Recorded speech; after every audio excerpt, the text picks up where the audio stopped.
Assalamualaikum guys. Setelah tadi kita mempelajari adab penuntut ilmu dan trik-trik belajar sejarah, sekarang kita perlu sekali mengetahui konsep berpikir sejarah. Perhatikan gambar berikut ini ya. Bung Karno berkata, "Beri aku 10 pemuda, maka akan kuguncang dunia." Tapi kenyataannya, Pak Dirman menjawab, "Lapor Pak, saya kesulitan mencari anak muda yang normal." Jangan tersinggung ya guys, tapi memang begitu kenyataannya. Kalau pemuda zaman dulu mengangkat senjatanya untuk mengusir penjajah dari negeri ini. Tapi pemuda zaman sekarang mengangkat senjatanya untuk melawan teman-teman sebangsanya sendiri. Tawuran. Kita lihat gambar berikutnya.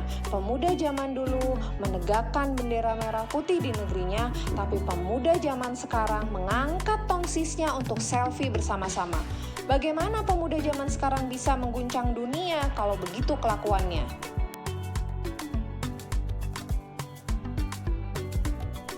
Apalagi slide berikut ini. Coba lihat kelakuannya, masih minta uang jajan sama orang tua, bisa-bisanya ngerayain anniversary pacaran, terus ngasih kado ke pacarnya. Belum lagi chat-chatan anak zaman sekarang kalau pacaran. Udah kayak suami istri, berarti nanti kalau putus jadi janda sama duda dong kalian. Apalagi ditambah dengan nongki-nongki di jalanan. Kalian betul-betul perlu sekali belajar sejarah untuk melihat betapa hebatnya pemuda-pemuda zaman dulu.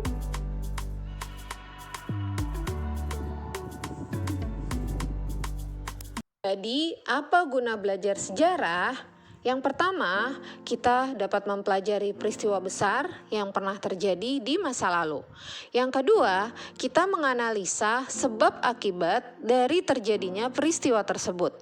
Yang ketiga, kita mengambil kebaikan dari peristiwa tersebut dan menerapkannya dalam kehidupan kita sekarang ini. Yang keempat, kita meninggalkan keburukan dari peristiwa yang kita pelajari dengan tidak mengulanginya di masa kini. Dan yang terakhir, kita meneladani perjuangan orang-orang hebat di balik peristiwa tersebut.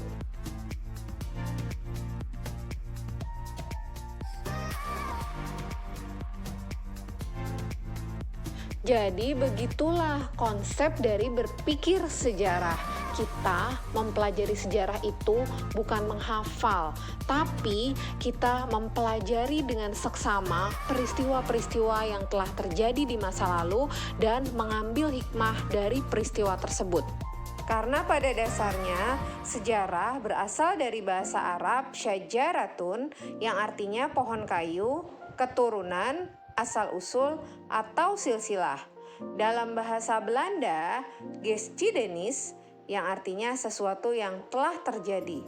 Atau dalam bahasa Jerman, Geschichte sesuatu yang telah terjadi. Atau history dalam bahasa Inggris. Dengan demikian, berbicara sejarah berarti membahas keterkaitan antara 5W1H. What, apa peristiwa yang sedang kita pelajari? Where, di mana peristiwa itu terjadi? Who, siapa saja yang terlibat? Why, mengapa peristiwa tersebut bisa terjadi? When, kapan terjadinya peristiwa tersebut? Dan how, bagaimana dampaknya peristiwa tersebut terhadap masyarakat? Selain 5W1H, ada lagi beberapa konsep berpikir sejarah. Yang pertama adalah konsep kronologis. Kronologis di sini artinya mengurutkan peristiwa berdasarkan waktu kejadiannya, dari yang pertama terjadi sampai yang terakhir terjadi. Konsep yang kedua adalah konsep periodisasi atau pembabakan masa sejarah. Kalau di Indonesia, pembabakan masa sejarah bisa dibagi dalam beberapa masa.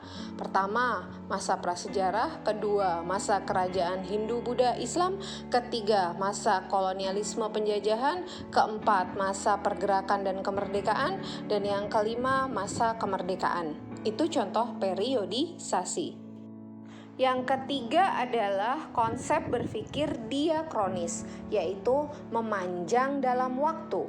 Konsep berpikir sejarah yang satu ini menjelaskan peristiwa dari awal hingga akhir dengan kajian yang cukup luas.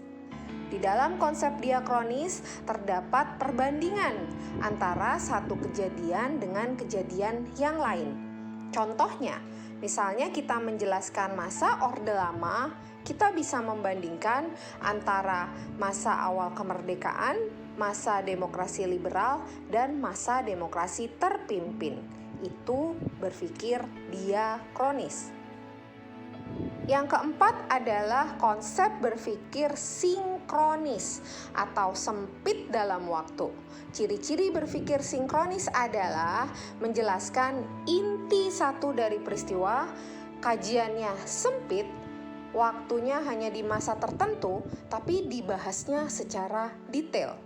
Misalnya, kita menjelaskan peristiwa Rengas Dengklok. Hanya kita bahas saja Rengas Dengkloknya, bagaimana proses penculikan, sampai bagaimana kejadian di Rengas Dengklok, sampai tokoh-tokoh Indonesia itu dikembalikan ke Jakarta. Khusus hanya Rengas Dengklok saja. Begitu cara berpikir sinkronis. Demikianlah pembahasan mengenai konsep berpikir sejarah. Mudah-mudahan kalian bisa memahaminya. Jika ada pertanyaan, silahkan sampaikan di grup kelas.